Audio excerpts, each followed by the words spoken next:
friends. Good afternoon. Come on in.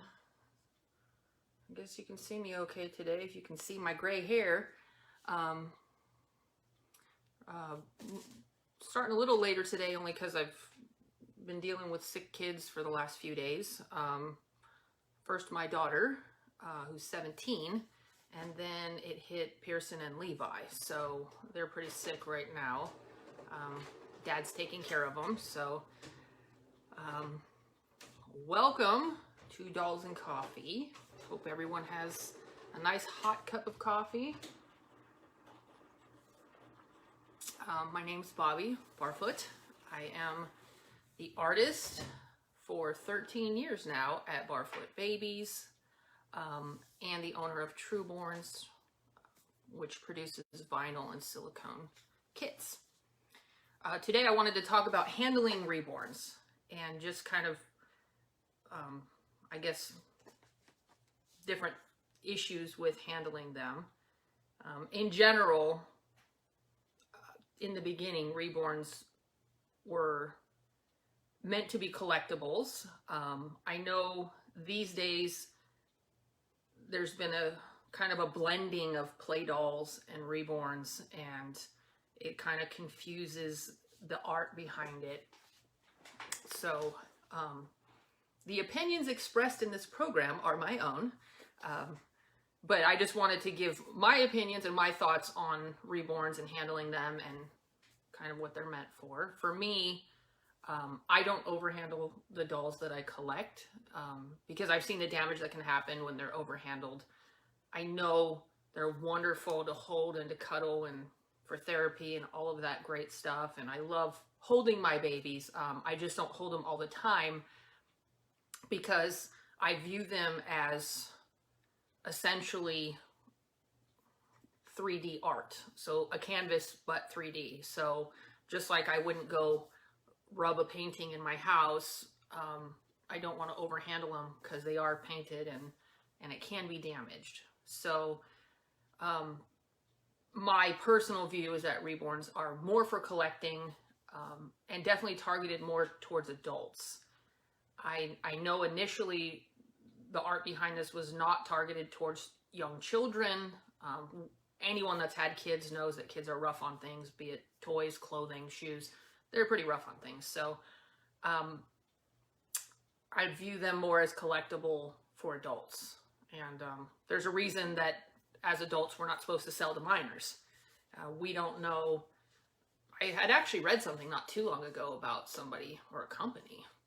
I think it was a company or somebody that was kind of getting in trouble. Might have been one of those knockoff factories for choking hazards for children. The magnets, the eyeballs, you know, the different things that we use.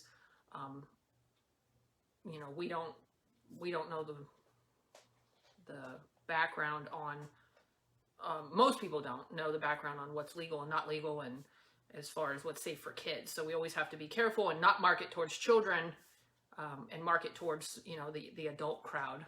If adults choose to give them to their kids, I say that's on them. But we all know that when they do those kind of things, because people do what they want, and then something happens, they want to blame somebody. So I say always market towards adults and not kids, and that way we're not liable for, you know, what they do to, if they decide to give them to a child. So that's my opinion as far as marketing the reborns. Children are very rough on things. There are very responsible young kids who absolutely love reborns. I encourage the love of the art for anybody, regardless of age, because it's really cool. I love that some of the shows teach kids how to paint them, and it teaches them to respect, you know, the art behind it.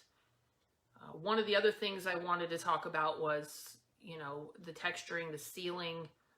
I've read different online things. Some people seal them, some people don't.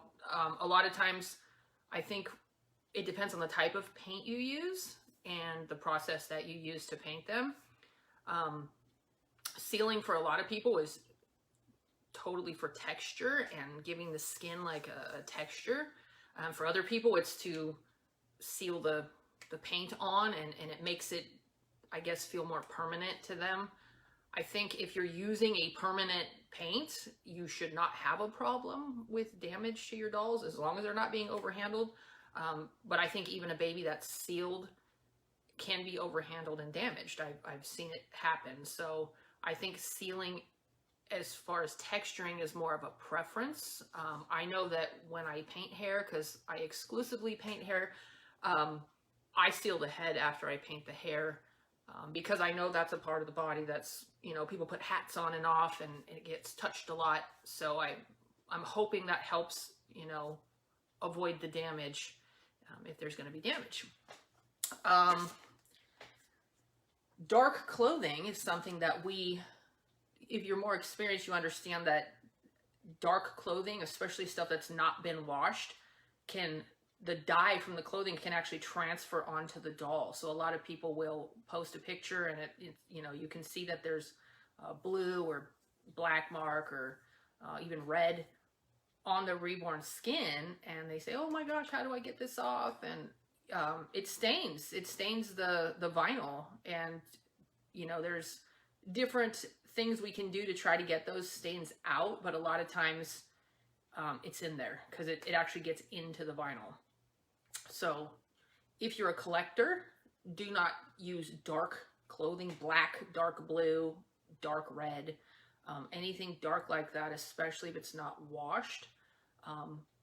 I know, especially around Christmas time, we see a lot of babies dressed in red, and I think it's fine for quick photos. I would not leave them in it for a long period of time, just to make sure.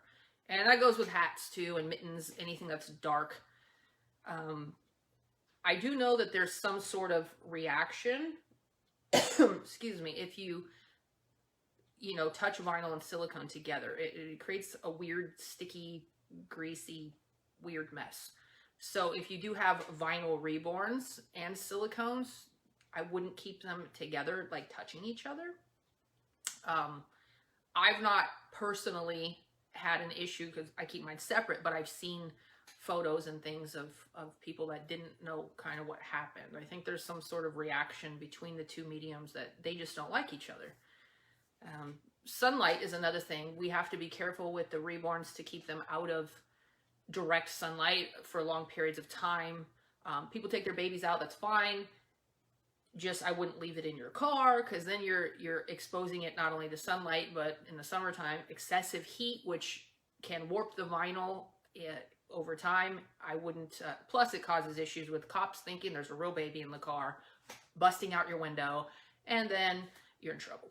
So definitely would keep them covered if in the car, and keep them in a cool spot if you're going to take them out, or take them with you in the store or wherever you're going, which gives people a chance to be educated about them. So I know with handling them, I wouldn't do a lot of rubbing of the hair.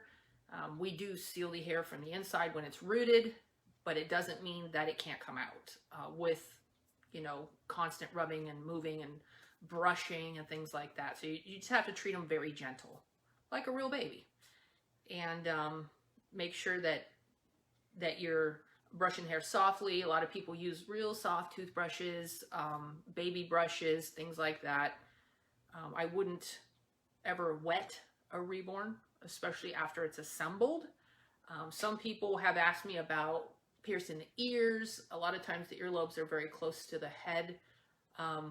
Putting any holes in the vinyl, aside from the hair, which should be sealed, if they're not sealing it from the inside, I'd be concerned about moisture getting in. And moisture scares me, because moisture a lot of times means mold, and mold is gross. So I just wouldn't put any holes in the vinyl that weren't put there by the artist and then sealed from, you know, from the inside, to avoid that kind of thing. Make sure that you're keeping them in a, you know, a place that's cool and dry and not a damp environment, because mold definitely, I've seen people, you know, little tiny dark spots, and they don't know what it is, actually mold. And a lot of times it's actually growing from the inside out. So that's why we have to make sure, you know, everything's dry. And I don't ever wash my reborns kits. I won't put them in water, even when they're new. I will wipe them down, but I will not put them in water, just in case water gets in any crevice or inside anywhere that I can't get to and doesn't dry properly before I'm done. It just scares me. So I tend to shy away from wet stuff when it comes to these dolls because I don't want to cause mold issues.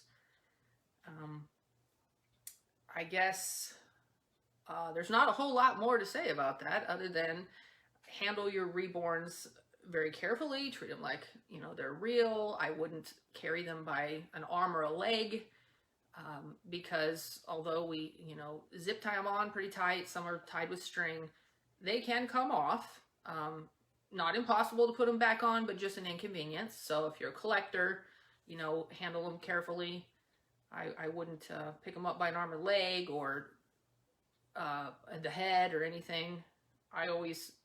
It's hard not to, you know, want to scoop them up like a real baby and cuddle them carefully anyways. So make sure that you're just handling them with care, not letting them bang against anything or, you know, the edge of a table or something. I think I look at, like I said, I look at them like a painting. So if I had a painting in my house, you know, would I let my 3-year-old drag it around all over the floor and bang it into the walls? No, of course not, you know. Reborns are art. They're not play dolls. They're not manufactured. They're not factory dolls. They're not Walmart dolls. They're not meant to be abused too much. Definitely meant to be handled gently and more like a real baby so that they last a long time. I do know there's artists out there who do repairs and touch-ups and things like that for babies, you know, that are overhandled and get damaged or shiny from, you know, the constant rubbing of clothing. I definitely encourage people to, you know, handle their babies just carefully. And my recommendation personally is not to change their clothes too often, because of the constant rubbing of the clothing against the vinyl. Over time, it can make shiny spots or rub the, you know, paint off, and even paint that's pretty permanently set. I mean, we can all make it come off if we try hard enough. So just be careful with those babies. Enjoy them, love them, share them, you know, take them out and share them and just handle them, and make sure that when you're sharing them, you're teaching other people how to handle them properly as well, so they respect the art. And that's a big deal, is that there's a huge difference between these dolls and, you know, a doll we'd buy at Walmart or a factory doll we'd get online. These are 100%, you know, made with love and a lot of time. So just make sure you're educating your friends and family and new people on what a cool piece of art it is. I get asked a lot, and I've taken my dolls out. And one of the biggest questions, you know, people ask is, why? You know, why do people want these dolls, and what makes them so special? Then you have to explain to them, you know, because most people seem to assume that reborns are purchased only by people who have lost children or are trying to fill a void. They don't realize there's this whole entire, you know, network of collectors out there who just love the art and collect the dolls because of the realism. And a very small percentage actually collect them because of a loss. Memorial babies are much more rare, I've noticed, than people that just enjoy the art and collect because they specifically love an artist or a sculpt or the sculptor of the baby. And make sure you're out, you know, giving people this information, and that way we continue to respect the art and not devalue it by making it sound like it's just a cheap doll. You know, I was at the doctor on Friday with my daughter, and I hear a nurse go, "Oh my God, I thought that was a real baby." And out comes this lady with her probably like 4-year-old, and the mom was carrying a reborn in her arms, and it was a really nice one. It was well done. And the nurse was just, oh my God, I thought it was real. And the lady was laughing, and of course, as she was walking by, I told her, I said, oh my gosh, you know, I make those. And she's like, oh, so does my mom, you know. So small world sometimes where you find other people who know the art and actually understand it. It's nice to just be around other people, which is why I encourage people to go to the shows. A lot of us spend a lot of time in our houses with our dolls, and get in our studios and paint, and our socializing happens online a lot of times, so it can get kind of lonely to not be around people who understand what you're doing. Raise your hand if you're the freaky doll lady in your town. That would be me. I was friends with the mayor here for a bit, and I'm kind of referred to as that. You know, people know me as the doll lady or the freaky doll lady because people are creeped out by them most of the time. Cool and creepy are the two responses I always get. So they either think they're cool or they think they're creepy. But either way, I like to get them out when I can. I don't think there's a whole lot of people around here that do the art or know the art, but I definitely recommend the doll shows to, you know, socialize with people who have a passion and love for the art and understand what goes into these dolls and why they're meant to be handled carefully. So keep painting, keep collecting, and keep being gentle with these babies. That way they last a very long time.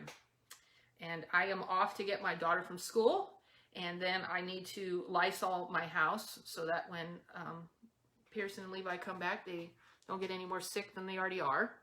You guys have a good day. Enjoy your coffee. And we will be back with another topic in a couple more days. I'll talk to you later. Bye.